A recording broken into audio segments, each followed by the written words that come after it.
Chapter 9. You can just take that back, boy. This order, given by me to Cecil Jacobs, was the beginning of a rather thin time. For Jem and me. My fists were clenched and I was ready to let fly. Atticus had promised me he would wear me out if he ever heard of me fighting anymore. I was far too old and too big for such childish things. And the sooner I learned to hold in, the better off everybody would be. I soon forgot. Cecil Jacobs made me forget. He had announced in the schoolyard the day before that Scout Finch's daddy defended niggers. I denied it, but told Jem. "What do you mean saying that?" I asked. "Nothing," Jem said. "Ask Atticus, he'll tell you. Do you defend niggers, Atticus?" I asked him that evening. "Of course I do. Don't say nigger, Scout. That's common. It's what everybody at school says. From now on, it'll be everybody less one." "Well, if you don't want me to grow up talking that way, why do you send me to school?" My father looked at me mildly, amusement in his eyes. Despite our compromise, my campaign to avoid school had continued in one form or another since my first day's dose of it. The beginning of last September had brought on sinking spells, dizziness, and mild gastric complaints. I went so far as to pay a nickel for the privilege of rubbing my head against the head of Miss Rachel's cook's son, who was afflicted with a tremendous ringworm. It didn't take, but I was worrying another bone. Do all lawyers defend Negroes, Atticus? Of course they do, Scout. Then why did Cecil say you defended niggers? He made it sound like you were running a still. Atticus sighed. "I'm simply defending a Negro. His name's Tom Robinson. He lives in that little settlement beyond the town dump. He's a member of Calpurnia's church, and Cal knows his family well. She says they're clean-living folks. Scout, you aren't old enough to understand some things yet, but there's been some high talk around town to the effect that I shouldn't do much about defending this man. It's a peculiar case. It won't come to trial until summer session. John Taylor was kind enough to give us a postponement. If you shouldn't be defending him, then why are you doing it?" "For a number of reasons," said Atticus. "The main one is, if I didn't, I couldn't hold up my head in town. I couldn't represent this county in the legislature. I couldn't even tell you or Jem not to do something again." "You mean if you didn't defend that man, Jem and me wouldn't have to mind you any more?" "That's about right." "Why?" "Because I could never ask you to mind me again. Scout, simply by the nature of the work, every lawyer gets at least one case in his lifetime that affects him personally. This one's mine, I guess. You might hear some ugly talk about it at school, but do one thing for me if you will. You just hold your head high and keep those fists down. No matter what anybody says to you, don't you let 'em get your goat. Try fighting with your head for a change. It's a good one, even if it does resist learning." "Atticus, are we going to win it?" "No, honey." "Then why?" "Simply because we were licked 100 years before we started is no reason for us not to try to win." Atticus said. "You sound like Cousin Ike Finch," I said. Cousin Ike Finch was Macomb County's sole surviving Confederate veteran. He wore a General Hood-type beard, of which he was inordinately vain. At least once a year, Atticus, Jem and I called on him, and I would have to kiss him. It was horrible. Jem and I would listen respectfully to Atticus and Cousin Ike rehash the war. "Tell you, Atticus," Cousin Ike would say, "the Missouri Compromise was what licked us. But if I had to go through it again, I'd walk every step of the way there, and every step back just like I did before, and furthermore, we'd whip 'em this time." Now in 1864. When Stonewall Jackson came around by, I beg your pardon, young folks. Old Blue Light was in heaven then, God rest his saintly brow. "Come here, Scout," said Atticus. I crawled into his lap and tucked my head under his chin. He put his arms around me and rocked me gently. "It's different this time," he said. "This time we aren't fighting the Yankees, we're fighting our friends. But remember this, no matter how bitter things get, they're still our friends and this is still our home." With this in mind, I faced Cecil Jacobs in the schoolyard next day. "You gonna take that back, boy?" "You gotta make me first," he yelled.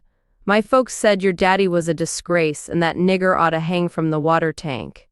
I drew a bead on him, remembered what Atticus had said, then dropped my fists and walked away, "Scout's a cow, Ward," ringing in my ears. It was the first time I ever walked away from a fight.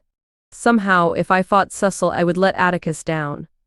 Atticus so rarely asked Jem and me to do something for him, I could take being called a coward for him.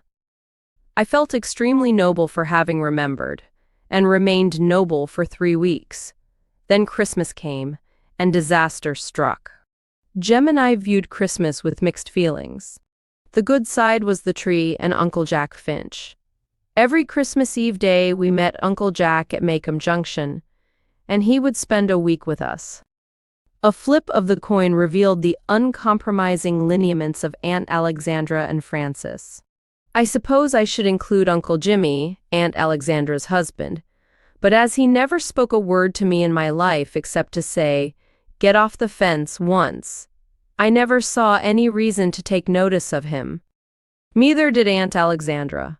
Long ago, in a burst of friendliness, Auntie and Uncle Jimmy produced a son named Henry, who left home as soon as was humanly possible, married, and produced Francis. Henry and his wife deposited Francis at his grandparents' every Christmas, then pursued their own pleasures. No amount of sighing could induce Atticus to let us spend Christmas Day at home. We went to Finch's Landing every Christmas in my memory. The fact that Auntie was a good cook was some compensation for being forced to spend a religious holiday with Francis Hancock. He was a year older than I, and I avoided him on principle. He enjoyed everything I disapproved of, and disliked my ingenuous diversions. Aunt Alexandra was Atticus's sister, but when Jem told me about changelings and siblings, I decided that she had been swapped at birth, that my grandparents had perhaps received a Crawford instead of a Finch. Had I ever harbored the mystical notions about mountains that seemed to obsess lawyers and judges, Aunt Alexandra would have been analogous to Mount Everest. Throughout my early life, she was cold and there. When Uncle Jack jumped down from the train Christmas Eve day, we had to wait for the porter to hand him 2 long packages. Jem and I always thought it funny when Uncle Jack pecked Atticus on the cheek. They were the only 2 men we ever saw kiss each other. Uncle Jack shook hands with Jem and swung me high, but not high enough. Uncle Jack was a head shorter than Atticus. The baby of the family, he was younger than Aunt Alexandra. He and Auntie looked alike, but Uncle Jack made better use of his face. We were never wary of his sharp nose and chin. He was one of the few men of science who never terrified me, probably because he never behaved like a doctor. Whenever he performed a minor service for Jem and me, as removing a splinter from a foot, he would tell us exactly what he was going to do, give us an estimation of how much it would hurt, and explain the use of any tongs he employed. One Christmas I lurked in corners, nursing a twisted splinter in my foot, permitting no one to come near me. When Uncle Jack caught me, he kept me laughing about a preacher who hated going to church so much that every day he stood at his gate in his dressing gown, smoking a hookah and delivering 5-minute sermons to any passers-by who desired spiritual comfort. I interrupted to make Uncle Jack let me know when he would pull it out, but he held up a bloody splinter and a pair of tweezers and said he yanked it while I was laughing. That was what was known as relativity. "What's in those packages?" I asked him, pointing to the long, thin parcels the porter had given him. "None of your business," he said. Jem said, "How's Rose Aylmer?" Rose Aylmer was Uncle Jack's cat. She was a beautiful yellow female, Uncle Jack said, was one of the few women he could stand permanently. He reached into his coat pocket and brought out some snapshots. We admired them. "She's getting fat," I said. "I should think so. She eats all the leftover fingers and ears from the hospital." "Ah, that's a damn story," I said. "I beg your pardon?" Atticus said, "Don't pay any attention to her, Jack. She's trying you out. Cal says she's been cussing fluently for a week now." Uncle Jack raised his eyebrows and said nothing. I was proceeding on the dim theory, aside from the innate attractiveness of such words, that if Atticus discovered I had picked them up at school, he wouldn't make me go. But at supper that evening, when I asked him to pass the damn ham, please, Uncle Jack pointed at me. "See me afterwards, young lady," he said. When supper was over, Uncle Jack went to the living room and sat down. He slapped his thighs for me to come sit on his lap. I liked to smell him. He was like a bottle of alcohol and something pleasantly sweet. He pushed back my bangs and looked at me. "You're more like Atticus than your mother," he said. "You're also growing out of your pants a little. I reckon they fit all right. You like words like damn and hell now, don't you?" I said I reckoned so. "Well, I don't," said Uncle Jack, "not unless there's extreme provocation connected with them. I'll be here a week, and I don't want to hear any words like that while I'm here. Scout, you'll get in trouble if you go around saying things like that. You want to grow up to be a lady, don't you?" I said not particularly. "Of course you do. Now let's get to the tree." We decorated the tree until bedtime, and that night I dreamed of the 2 long packages for Jem and me. Next morning, Jem and I dived for them. They were from Atticus, who had written Uncle Jack to get them for us, and they were what we had asked for. "Don't point them in the house," said Atticus, when Jem aimed at a picture on the wall. "You'll have to teach him to shoot," said Uncle Jack. "That's your job," said Atticus. I merely bowed to the inevitable. It took Atticus's courtroom voice to drag us away from the tree. He declined to let us take our air rifles to the landing.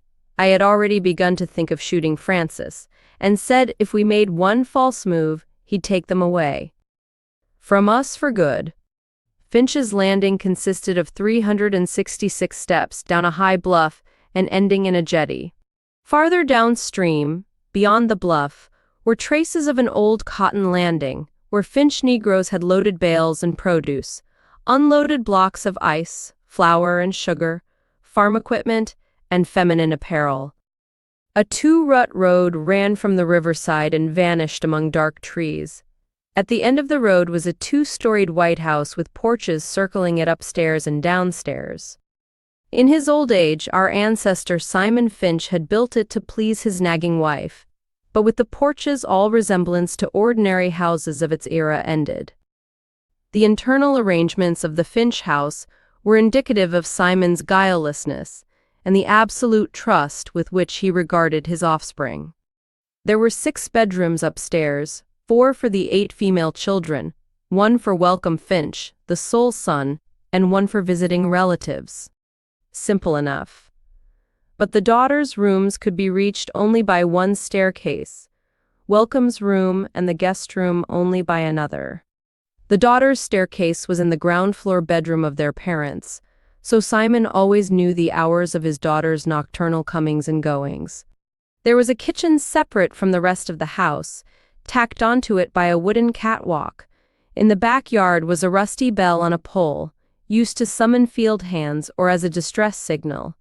A widow's walk was on the roof.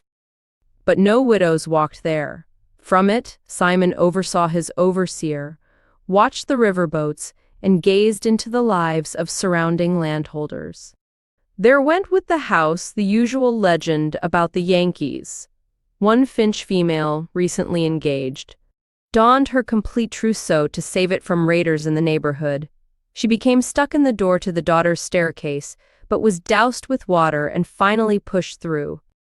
When we arrived at the landing, Aunt Alexandra kissed Uncle Jack. Francis kissed Uncle Jack. Uncle Jimmy shook hands silently with Uncle Jack, Jem and I gave our presents to Francis, who gave us a present. Jem felt his age and gravitated to the adults, leaving me to entertain our cousin. Francis was 8 and slicked back his hair. "What you get for Christmas?" I asked politely.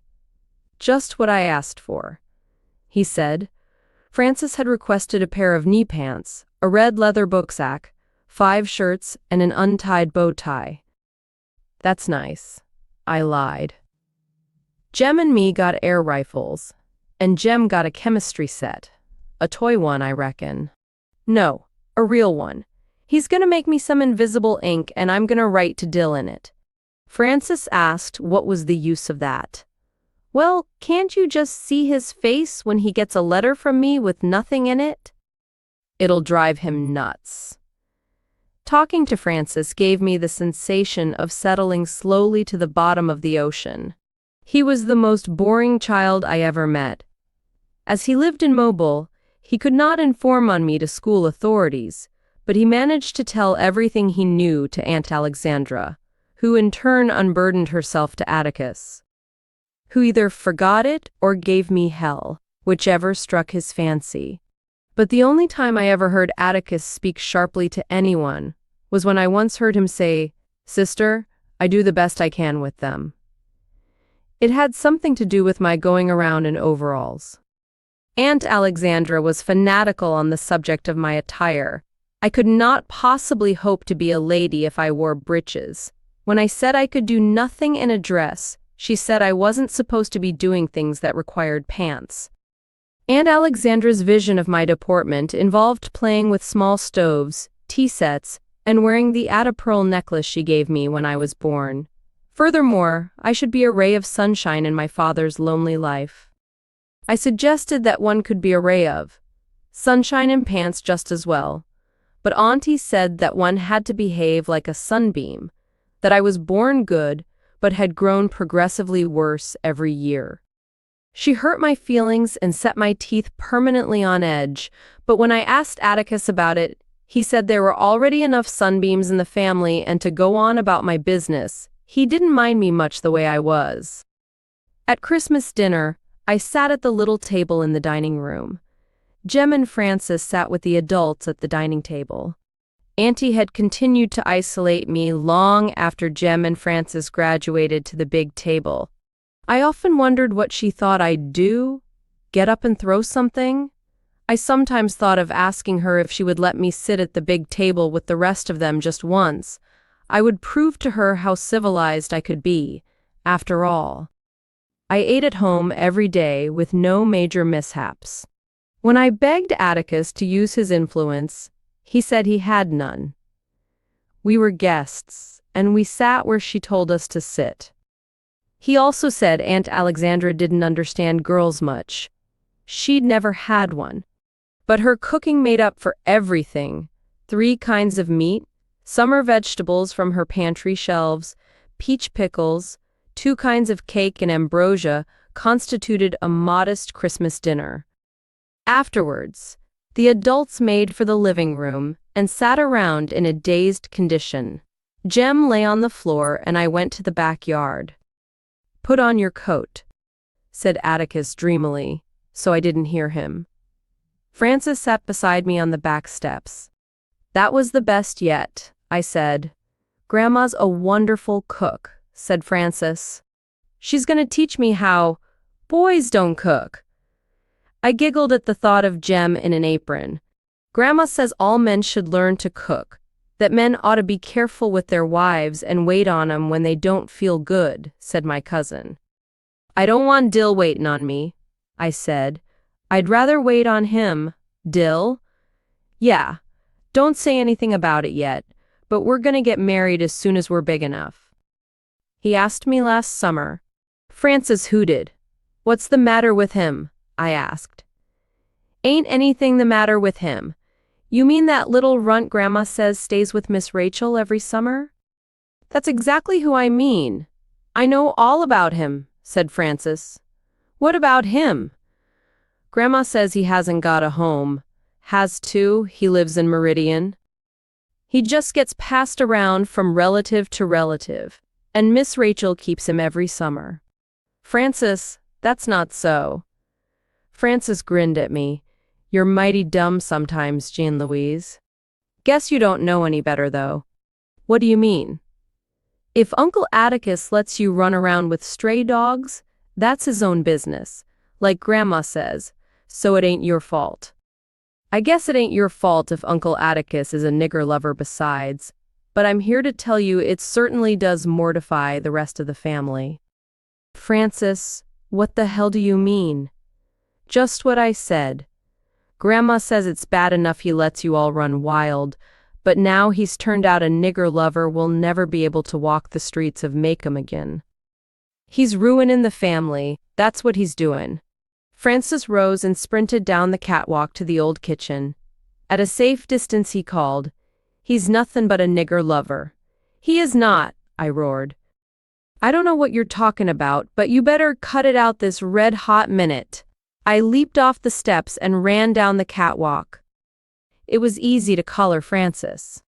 I said, "Take it back, quick." Francis jerked loose and sped into the old kitchen. "Nigger lover," he yelled. When stalking one's prey, it is best to take one's time. Say nothing, and as sure as eggs he will become curious and emerge. Francis appeared at the kitchen door. "You still mad, Jean Louise?" he asked tentatively. "Nothing to speak of," I said.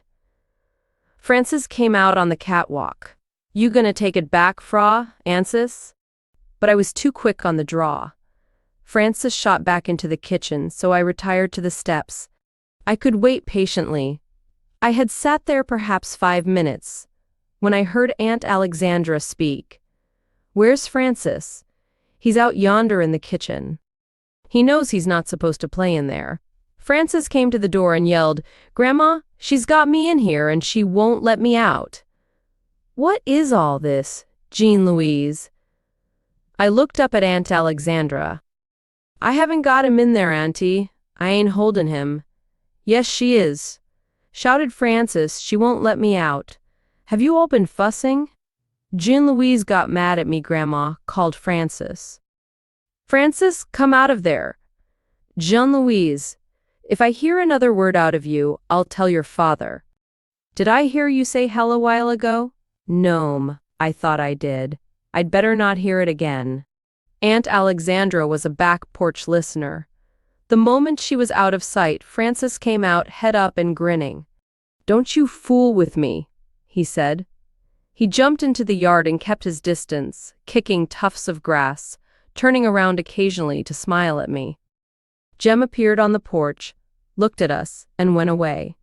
Francis climbed the mimosa tree, came down, put his hands in his pockets, and strolled around the yard. "Ah," he said. "I asked him who he thought he was, Uncle Jack." Francis said he reckoned I got told, for me to just sit there and leave him alone. "I ain't bothering you," I said. Francis looked at me carefully, concluded that I had been sufficiently subdued, and crooned softly, "Nigger lover." This time I split my knuckle to the bone on his front teeth. My left impaired, I sailed in with my right, but not for long. Uncle Jack pinned my arms to my sides and said, "Stand still." Aunt Alexandra ministered to Francis, wiping his tears away with her handkerchief, rubbing his hair, patting his cheek. Atticus, Jem, and Uncle Jimmy had come to the back porch when Francis started yelling. "Who started this?" said Uncle Jack. "Grandma," he bawled. "She called me a whore lady and jumped on me." "Is that true, Scout?" said Uncle Jack. "I reckon so." When Uncle Jack looked down at me, his features were like Aunt Alexandra's. "You know I told you you'd get in trouble if you used words like that." "I told you, didn't I?" "Yes, sir, but—" "Well, you're in trouble now. Stay there." I was debating whether to stand there or run, and tarried in indecision a moment too long. I turned to flee, but Uncle Jack was quicker. I found myself suddenly looking at a tiny ant struggling with a breadcrumb in the grass. "I'll never speak to you again as long as I live. I hate you and despise you and hope you die tomorrow." a statement that seemed to encourage Uncle Jack more than anything. I ran to Atticus for comfort, but he said I had it coming, and it was high time we went home. I climbed into the back seat of the car without saying goodbye to anyone, and at home, I ran to my room and slammed the door. Jem tried to say something nice, but I wouldn't let him. When I surveyed the damage, there were only 7 or 8 red marks, and I was reflecting upon relativity when someone knocked on the door. I asked who it was. Uncle Jack answered. "Go away." Uncle Jack said if I talked like that, he'd lick me again, so I was quiet. When he entered the room, I retreated to a corner and turned my back on him. "Scout," he said, "do you still hate me? Go on, please, sir." "Why, I didn't think you'd hold it against me," he said. "I'm disappointed in you. You had that coming, and you know it." "Didn't either. Honey, can't go around calling people. You ain't fair," I said. "You ain't fair." Uncle Jack's eyebrows went up. "Not fair? How not? You're real nice, Uncle Jack, and I reckon I love you even after what you did, but you don't understand children much." Uncle Jack put his hands on his hips and looked down at me. "And why do I not understand children, Miss Jean Louise? Such conduct as yours required little understanding. It was obstreperous, disorderly, and abusive. You gonna give me a chance to tell you? I don't mean to sass you, I'm just trying to tell you." Uncle Jack sat down on the bed. His eyebrows came together, and he peered up at me from under them. "Proceed," he said. I took a deep breath. "Well, in the first place, you never stopped to give me a chance to tell you my side of it. You just lit right into me. When Jem and I fuss, Atticus doesn't ever just listen to Jem's side of it. He hears mine too. And in the second place, you told me never to use words like that except in extreme provocation. And Francis provocated me enough to knock his block off." Uncle Jack scratched his head. "What was your side of it, Scout?" "Francis called Atticus something, and I wasn't about to take it off him." "What did Francis call him?" "A nigger lover. I ain't very sure what it means, but the way Francis said it. Tell you one thing right now, Uncle Jack, I swear before God if I'll sit there and let him say something about Atticus." "He called Atticus that?" "Yes, sir, he did, and a lot more. Said Atticus would be the ruination of the family, and he let Jem and me run wild." From the look on Uncle Jack's face, I thought I was in for it again. When he said, "We'll see about this," I knew Francis was in for it. "I've a good mind to go out there tonight." "Please, sir, just let it go." "I've no intention of letting it go," he said. "Alexandra should know about this. The idea of, wait till I get my hands on that boy." "Uncle Jack, please promise me something, please, sir. Promise you won't tell Atticus about this. He asked me one time not to let anything I heard about him make me mad, and I'd rather him think we were fighting about something else instead. Please promise." "But I don't like Francis getting away with something like that." "He didn't. You reckon you could tie up my hand?" "It's still bleedin' some." "Of course I will, baby. I know of no hand I would be more delighted to tie up. Will you come this way?" Uncle Jack gallantly bowed me to the bathroom. While he cleaned and bandaged my knuckles, he entertained me with a tale about a funny, nearsighted old gentleman who had a cat named Hodge, and who counted all the cracks in the sidewalk when he went to town. "There now," he said, "you'll have a very unladylike scar on your wedding ring finger." "Thank you, sir." "Uncle Jack? Ma'am? What's a whore lady?" Uncle Jack plunged into another long tale about an old prime minister who sat in the House of Commons and blew feathers in the air and tried to keep them there, when all about him men were losing their heads. I guess he was trying to answer my question, but he made no sense whatsoever. Later, when I was supposed to be in bed, I went down the hall for a drink of water and heard Atticus and Uncle Jack in the living room. I shall never marry Atticus. Why? I might have children. Atticus said, "You've a lot to learn, Jack." I know. Your daughter gave me my first lessons this afternoon. She said I didn't understand children much and told me why. She was quite right. Atticus, she told me how I should have treated her. Oh dear, I'm so sorry I romped on her. Atticus chuckled. She earned it, so don't feel too remorseful. I waited, on tenterhooks, for Uncle Jack to tell Atticus my side of it. But he didn't. He simply murmured, "Her use of bathroom invective leaves nothing to the imagination. But she doesn't know the meaning of half she says.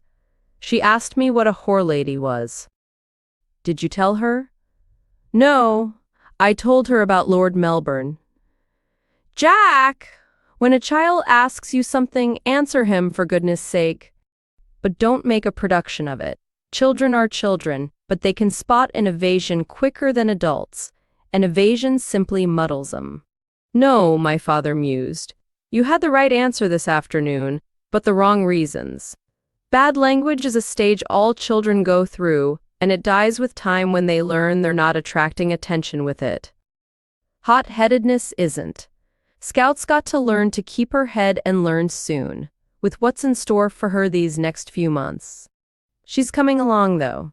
Jem's getting older, and she follows his example a good bit now. All she needs is assistance sometimes. Atticus, you've never laid a hand on her. I admit that. So far I've been able to get by with threats. Jack, she minds me as well as she can. Doesn't come up to scratch half the time, but she tries. That's not the answer, said Uncle Jack. No, the answer is she knows I know she tries. That's what makes the difference. What bothers me is that she and Jem will have to absorb some ugly things pretty soon. I'm not worried about Jem keeping his head, but Scout'd just as soon jump on someone as look at him if her pride's at stake. I waited for Uncle Jack to break his promise. He still didn't. Atticus, how bad is this going to be? You haven't had too much chance to discuss it. It couldn't be worse, Jack. The only thing we've got is a black man's word against the Yules. The evidence boils down to you did. I didn't.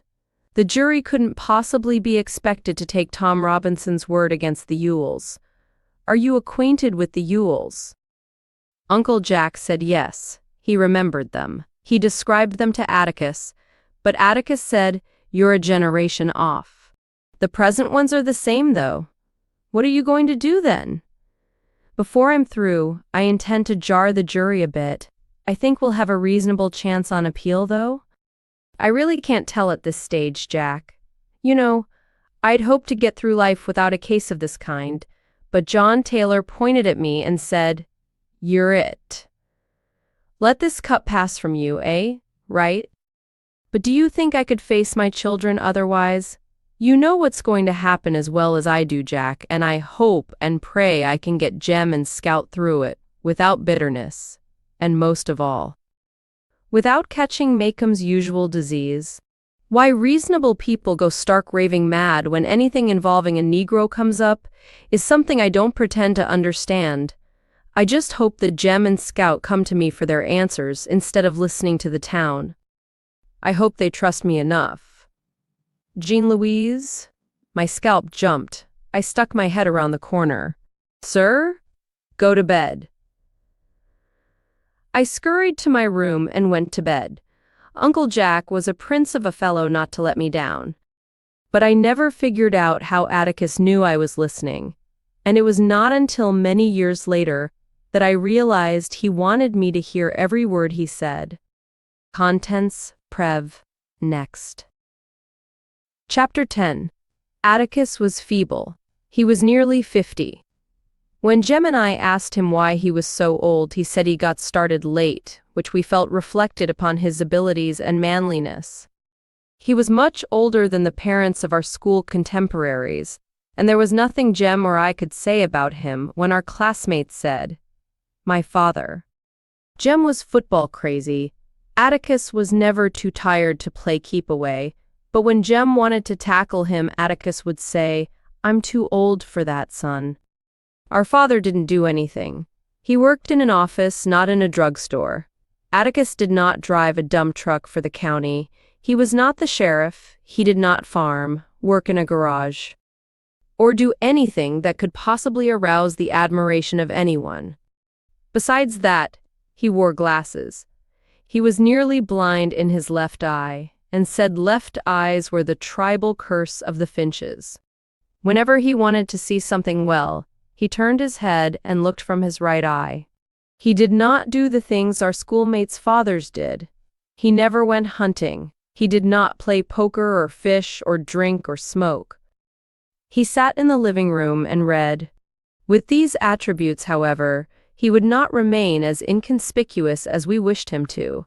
That year, the school buzzed with talk about him defending Tom Robinson, none of which was complimentary. After my bout with Cecil Jacobs, when I committed myself to a policy of cowardice, word got around that Scout Finch wouldn't fight anymore. Her daddy wouldn't let her. This was not entirely correct. I wouldn't fight publicly for Atticus, but the family was private ground. I would fight anyone from a third cousin upwards tooth and nail. Francis Hancock, for example, knew that. When he gave us our air rifles, Atticus wouldn't teach us to shoot. Uncle Jack instructed us in the rudiments thereof. He said Atticus wasn't interested in guns. Atticus said to Jem one day, "I'd rather you shot at tin cans in the backyard, but know you'll go after birds. Shoot all the blue jays you want if you can hit 'em, but remember it's a sin to kill a mockingbird." That was the only time I ever heard Atticus say it was a sin to do something, and I asked Miss Maudie about it. "Your father's right," she said.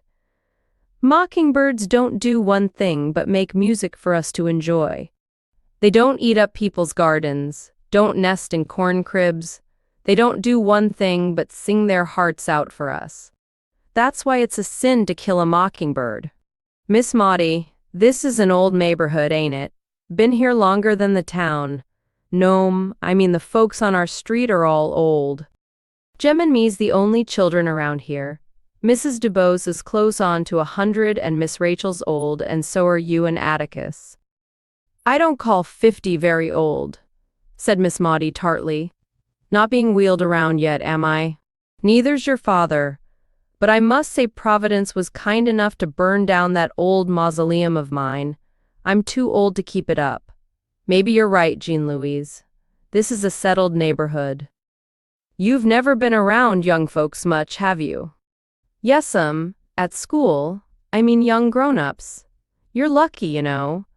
You and Jem have the benefit of your father's age. If your father was 30, you'd find life quite different." "I sure would. Atticus can't do anything.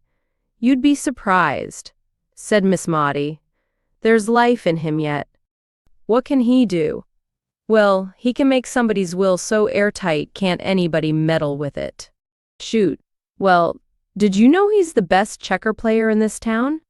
Why, down at the landing when we were coming up, Atticus Finch could beat everybody on both sides of the river." "Good Lord, Miss Maudie, Jem and me beat him all the time. It's about time you found out it's because he lets you. Did you know he can play a Jew's harp?" This modest accomplishment served to make me even more ashamed of him. "Well," she said. "Well, what, Miss Maudie?" "Well, nothing. Nothing. It seems with all that you'd be proud of him. Can't everybody play a Jew's harp? Now keep out of the way of the carpenters. You'd better go home. I'll be in my azaleas and can't watch you. Plank might hit you." I went to the backyard and found Jem plugging away at a tin can, which seemed stupid with all the blue jays around. I returned to the front yard and busied myself for 2 hours erecting a complicated breastworks at the side of the porch, consisting of a tire, an orange crate, the laundry hamper, the porch chairs, and a small U.S. flag Jem gave me from a popcorn box. When Atticus came home to dinner, he found me crouched down aiming across the street. "What are you shooting at?" "Miss Maudie's rear end." Atticus turned and saw my generous target bending over her bushes. He pushed his hat to the back of his head and crossed the street. "Maudie," he called, "I thought I'd better warn you. You're in considerable peril." Miss Maudie straightened up and looked toward me. She said, "Atticus, you are a devil from hell." When Atticus returned, he told me to break camp. "Don't you ever let me catch you pointing that gun at anybody again," he said. I wished my father was a devil from hell. I sounded out Calpurnia on the subject. "Mr. Finch? Why, he can do lots of things." "Like what?" I asked. Calpurnia scratched her head. "Well, I don't rightly know," she said. Jem underlined it when he asked Atticus if he was going out for the Methodists, and Atticus said he'd break his neck if he did. He was just too old for that sort of thing. The Methodists were trying to pay off their church mortgage and had challenged the Baptists to a game of touch football. Everybody in town's father was playing, it seemed, except Atticus. Jem said he didn't even want to go, but he was unable to resist football in any form, and he stood gloomily on the sidelines with Atticus and me watching Cecil Jacobs's father make touchdowns for the Baptists. One Saturday, Jem and I decided to go exploring with our air rifles to see if we could find a rabbit or a squirrel. We had gone about 500 yards beyond the Radley place when I noticed Jem squinting at something down the street. He had turned his head to one side and was looking out of the corners of his eyes. "Whatcha looking at?" "That old dog down yonder," he said. "That's old Tim Johnson, ain't it?" "Yeah." Tim Johnson was the property of Mr. Harry Johnson, who drove the mobile bus and lived on the southern edge of town. Tim was a liver-colored bird dog, the pet of Maycomb. "What's he doing?" "I don't know, Scout. We better go home." "Aw, Jem, it's February." "I don't care. I'm gonna tell Cal." We raced home and ran to the kitchen. "Cal," said Jem, "can you come down the sidewalk a minute?" "What for, Jem?" "I can't come down the sidewalk every time you want me." "There's something wrong with an old dog down yonder." Calpurnia sighed. "I can't wrap up any dog's foot now. There's some gauze in the bathroom. Go get it and do it yourself." Jem shook his head. "He's sick, Cal.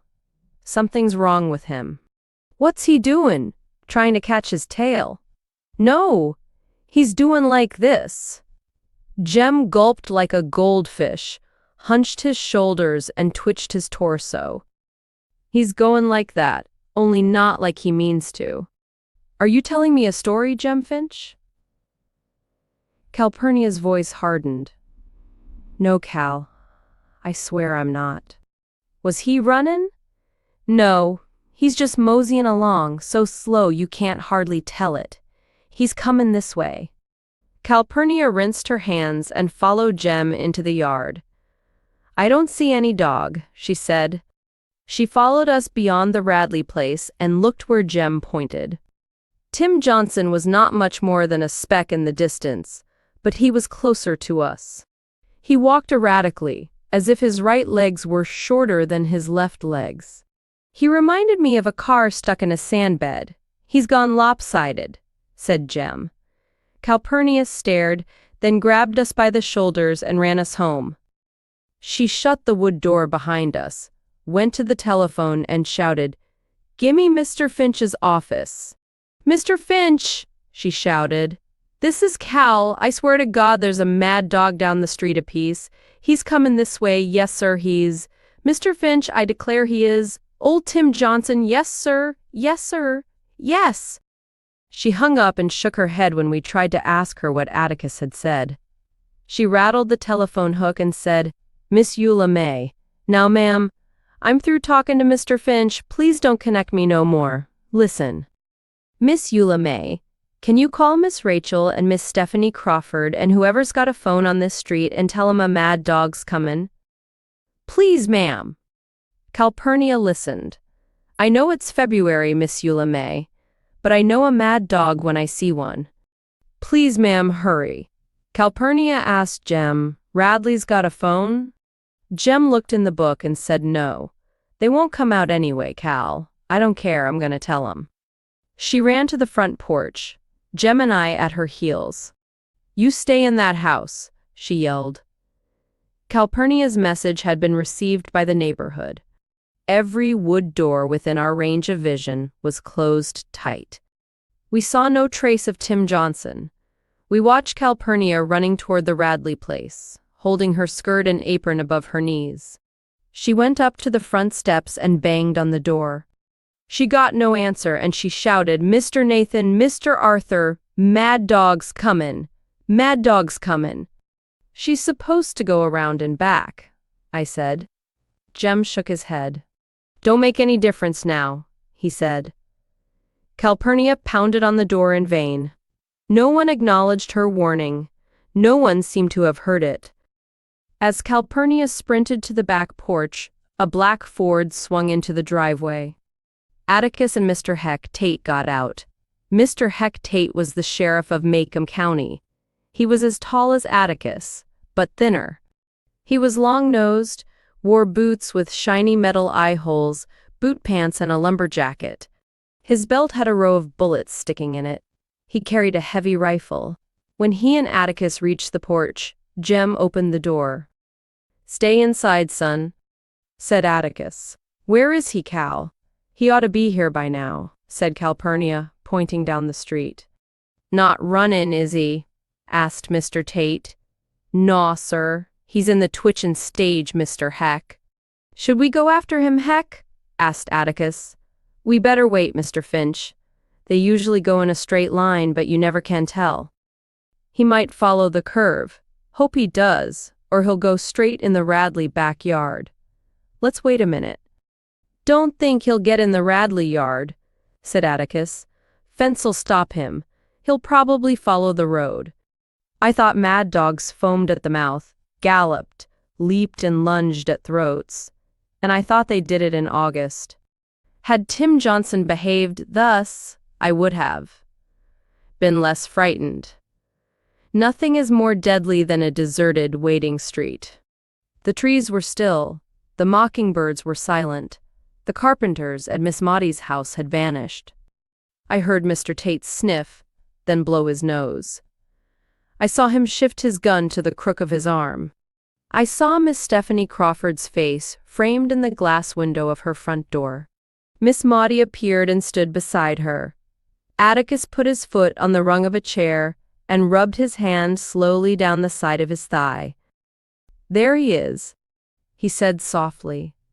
Tim Johnson came into sight, walking dazedly in the inner rim of the curve parallel to the Radley house.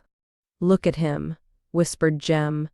Mr. Heck said they walked in a straight line. He can't even stay in the road. He looks more sick than anything, I said. Let anything get in front of him, and he'll come straight at it. Mr. Tate put his hand to his forehead and leaned forward. He's got it all right, Mr. Finch. Tim Johnson was advancing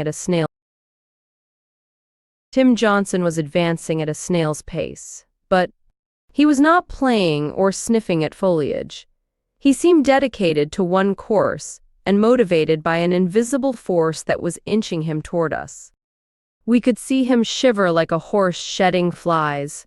His jaw opened and shut. He was Aliced, but he was being pulled gradually toward us. He's looking for a place to die, said Jem. Mr. Tate turned around. He's far from dead, Jem. He hasn't got started yet. Tim Johnson reached the side street that ran in front of the Radley place, and what remained of his poor mind made him pause and seem to consider which road he would take. He made a few hesitant steps and stopped in front of the Radley gate. Then he tried to turn around, but was having difficulty. Atticus said, He's within range, Heck. You better get him before he goes down the side street. Lord knows who's around the corner. Go inside, Cal. Calpurnia opened the screen door, latched it behind her, then unlatched it and held onto the hook. She tried to block Jem and me with her body, but we looked out. From beneath her arms, Take him, Mr. Finch. Mr. Tate handed the rifle to Atticus. Jem and I nearly fainted. Don't waste time, Heck, said Atticus. Go on. Mr. Finch, this is a one-shot job. Atticus shook his head vehemently. Don't just stand there, Heck. He won't wait all day for you. For God's sake, Mr. Finch, look where he is. Miss, and you'll go straight into the Radley house. I can't shoot that well, and you know it. I haven't shot a gun in 30 years. Mr. Tate almost threw the rifle at Atticus. I'd feel mighty comfortable if you did now, he said. In a fog, Jem and I watched our father take the gun and walk out into the middle of the street. He walked quickly, but I thought he moved like an underwater swimmer. Time had slowed to a nauseating crawl. When Atticus raised his glasses, Calpurnia murmured, "Sweet Jesus, help him," and put her hands to her cheeks. Atticus pushed his glasses to his forehead. They slipped down, and he dropped them in the street. In the silence, I heard them crack. Atticus rubbed his eyes and chin. We saw him blink hard. In front of the Radley gate, Tim Johnson had made up what was left of his mind. He had finally turned himself around to pursue his original course up our street. He made 2 steps forward, then stopped and raised his head. We saw his body go rigid. With movements so swift they seemed simultaneous, Atticus's hand yanked a ball-tipped lever as he brought the gun to his shoulder. The rifle cracked. Tim Johnson leaped, flopped over, and crumpled on the sidewalk in a brown and white heap. He didn't know what hit him. Mr. Tate jumped off the porch and ran to the Radley place. He stopped in front of the dog, squatted, turned around, and tapped his finger on his forehead above his left eye. You were a little to the right, Mr. Finch, he called. Always was, answered Atticus. If I had my druthers, I'd take a shotgun. He stooped and picked up his glasses, ground the broken lenses to powder under his heel, and went to Mr. Tate and stood looking down at Tim Johnson. Doors opened one by one, and the neighborhood slowly came alive. Miss Maudie walked down the steps with Miss Stephanie Crawford.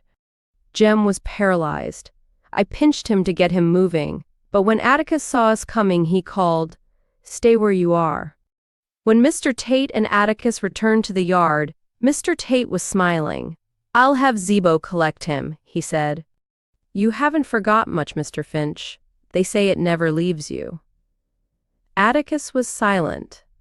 "Atticus?" said Jem. "Yes? Nothin'. I saw that one-shot Finch." Atticus wheeled around and faced Miss Maudie. They looked at one another without saying anything, and Atticus got into the sheriff's car. "Come here," he said to Jem. "Don't you go near that dog, you understand? Don't go near him. He's just as dangerous dead as alive." "Yes, sir," said Jem. "Atticus." "What, son?" "Nothing." "What's the matter with you, boy? Can't you talk?" said Mr. Tate, grinning at Jem. "Didn't you know your daddies?" "Hush, Heck," said Atticus. "Let's go back to town." When they drove away, Jem and I went to Miss Stephanie's front steps. We sat waiting for Zebo to arrive in the garbage truck. Jem sat in numb confusion, and Miss Stephanie said, who'd have thought of a mad dog in February?" Maybe he wasn't mad. Maybe he was just crazy. Hate to see Harry Johnson's face when he gets in from the mobile run and finds Atticus Finch's shot his dog. Bet he was just full of fleas from somewhere. Miss Maudie said Miss Stephanie'd be singing a different tune if Tim Johnson was still coming up the street, that they'd find out soon enough. They'd send his head to Montgomery. Jem became vaguely articulate. "Did you see him, Scout? Did you see him just standing there?" And all of a sudden he just relaxed all over, and it looked like that gun was a part of him, and he did it so quick, like, I have to aim for 10 minutes before I can hit something. Miss Maudie grinned wickedly. "Well now, Miss Jean Louise," she said, "still think your father can't do anything?